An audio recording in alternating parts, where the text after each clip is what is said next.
प्रभाग क्रमांक 16 मध्ये भारतीय जनता पक्षाच्या उमेदवारांच्या प्रचारार्थ मराठा समाज व तेली समाजाच्या वतीने रविवारी कॉर्नर बैठकीचे आयोजन करण्यात आले होते। या बैठकीस ज्येष्ठ नेते प्रकाश वानकर यांची प्रमुख उपस्थिती होती। यावेळी मराठा समाज व तेली समाजाच्या वतीने भाजप उमेदवारांना जाहीर पाठिंबा देण्यात आला। या कार्यक्रमास किरण परदेशी, सुरेश परदेशी, नंदकुमार परदेशी, विनायक परदेशी, आनंद परदेशी, स्वप्नील परदेशी, प्रसाद परदेशी, सचिन परदेशी, नितीन परदेशी, करण हंडे आदी मान्यवर उपस्थित होते। या बैठकी दरम्यान उपस्थित नागरिकांशी संवाद साधत भाजपच्या विकासात्मक धोरणांबाबत मार्गदर्शन करण्यात आले। प्रभागातील विकासासाठी भाजपचे उमेदवार विजयी होणे आवश्यक असल्याचे मत यावेळी मान्यवरांनी व्यक्त केले। आपण सगळ्यांनी पाठिंबा द्यावा, ठीक आहे। सगळ्यांनी एक दिलाने एक विचारून या ठिकाणी कामं करून भरपूर मतांना निवडून द्या। आता घरात आमच्यात चाललेले तुमच्या आत्महत्या देता पहा ह्या प्रभागात माझी इच्छा ह्या प्रभागातून लीड द्या।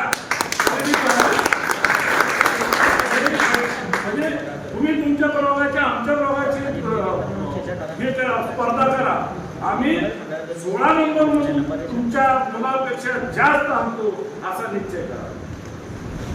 अशा पद्धतीने मतदान करा। हे मतदान करून आपला मुस्लिम समाज पण आहे, मुस्लिम समाजाला सुद्धा विश्वास देऊन कामं होत नाही त्यांनाही समजून सांगा। तुमचे स्थानिक लेवलवर तुमचे सगळ्याचे संबंध असतील, सगळ्या जाती धर्माला घेऊन हा भारतीय जनता पार्टी जी आहे सगळ्या जाती धर्माला घेऊन पुढे जाणारी संघटना पक्ष आहे।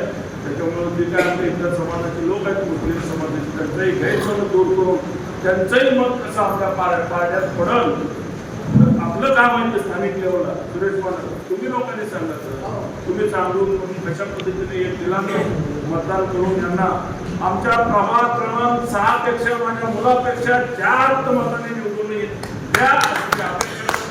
भाजपचे उमेदवार दिलीप कोल्हे, रतिकांत कमलापुरे, श्वेता खरात, कल्पना कदम यांच्यासह भाजपचे पदाधिकारी कार्यकर्ते मोठ्या संख्येने उपस्थित होते।